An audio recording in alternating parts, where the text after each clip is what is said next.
said, 2 things you can do to save someone's life before the ambulance comes. Hands-only CPR, which you guys just practiced, and AED usage. Have you guys ever heard of an AED? Do we know what it might be?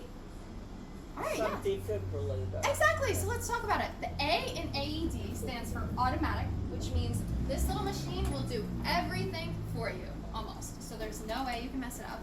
The E stands for external because it's outside of our body, but like I said before, it's on someone's skin, so we're lifting up our shirts, we're cutting their shirts.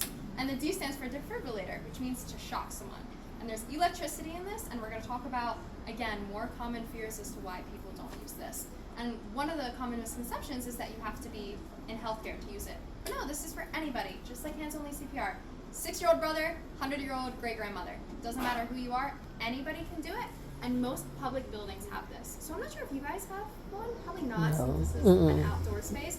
But if we're looking at gymnasiums, schools, recreational centers, public transportation, there's always one kind of by the entrance of the building, of most public buildings. So when you're telling someone to call 911, you're also going to ask them to get that AED from the beginning of a building. And we're going to talk about how to use it and what it does in terms of helping someone save their life. So there are a few things we should know about the package itself. It's either mounted on the wall in the front or it's behind some security desk, and it comes with 3 things.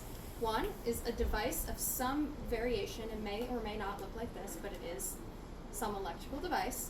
2 are the pads, and there can be pads for children or pads for adult. And the question I always get asked is, how do we put it on a child versus an adult? And the pictures on the pads show you where to put it for a child or an adult. But at the end of the day, it doesn't matter. If you have a child and you put the adult pads on them, you're gonna do the exact same thing. If you have an adult and you put the child pads on them, gonna do the exact same thing. And the reason why there even is a difference is because for children, one goes in the front and the back, but it's hard to roll over grown adults on their back to do that. So for adults, it's just in the front. But again, AED pads doesn't really matter. Just follow the pictures, and if you can't, just do the adult version. Does that make sense? Yes. Okay, and the third thing, in addition to these 2, are scissors, or even a razor, because like I said, it's going people's chests. Some people might be hairy, but we're not trying to spend 20 minutes shaving someone, right? Just get the shirt off, start AED usage. And the way we do that is someone is doing hands-only CPR at all times, right? We got someone else grabbing the pads, we got someone else putting on the pads, at the same time you're still doing hands-only CPR. Does that make sense? What if it's just you though? So what would you If it's just you, if you have an AED within like 60 seconds of you and you can run and get it, start hands-only CPR. After a couple minutes, go run and get that AED. But if you're not near one, hands-only CPR is just as beneficial to just keep doing. This can help start the electrical rhythm of a heart, but you're still pumping blood and you're still keeping that person alive by doing hands-only CPR. And you should do that for every case. Because as we're going to talk about with AEDs, this thing, I said, is automatic. It does everything for you. And one of the things it does is analyze their heart rhythm. Because, and you guys don't have to know this, but every cardiac arrest is different in terms of the electrical activity, and some sparks of electricity from an AED can't help certain types of cardiac arrests. And this will know that. But something that can help all cardiac arrests is hands-only CPR. So always prioritize hands-only CPR. But if you got an AED, use it. So let's go through how to use it, and the device itself is going to tell you. First thing we want to do is turn it on. You all know what a green on button looks like? Wonderful. So we're going to press and hold that until it speaks. So it's going to bing. Apply pads to patient's bare chest. Plug in pads connector next to flashing light. Okay. So apply pads to patient's bare chest, imagining I have no shirt. We are going to look at the pictures. I'm going to pretend this is an adult pad for the sake of you guys. One on the upper right, one on the lower left.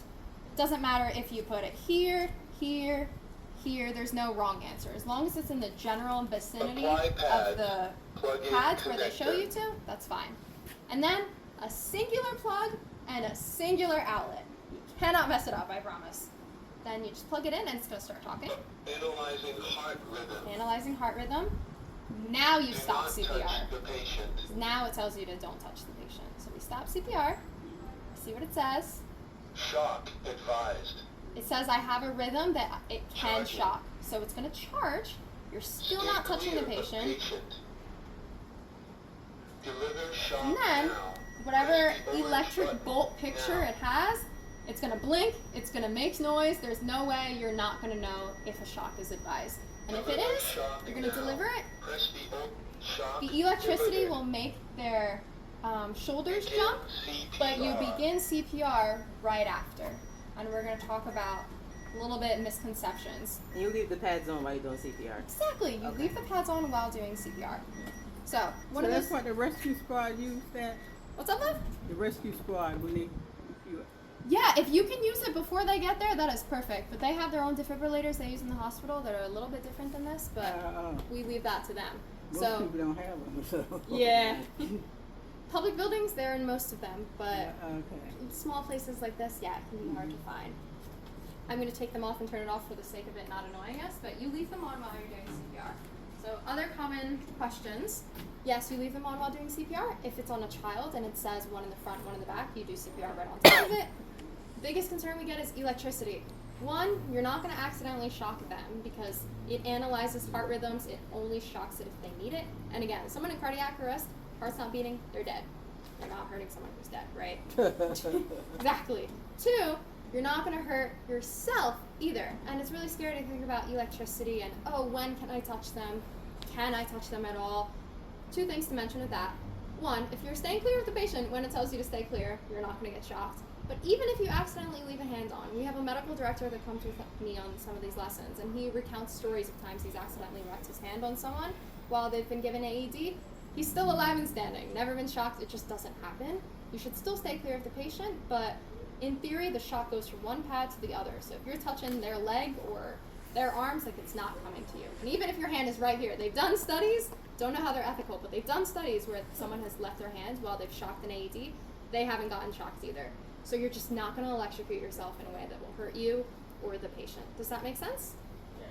Awesome. So then we leave the pads on and we leave the machine on because after 2 minutes, it will recycle and analyze that person's heart rhythm to see if they need another shock. And then you just go through that cycle again and again. But let's say someone's in a rhythm of cardiac arrest that they don't need to be shocked. It's going to say, no shock advised, continue CPR. So even if the person doesn't need a shock, you're always doing CPR for someone who's in cardiac arrest. Doesn't matter if they need a shock or not. If they're not breathing, you're doing CPR. Does that make sense? Awesome.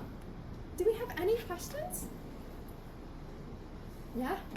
Okay, awesome. If you guys want to maybe practice with the pads, we can do that together. I've got the adult pads for us as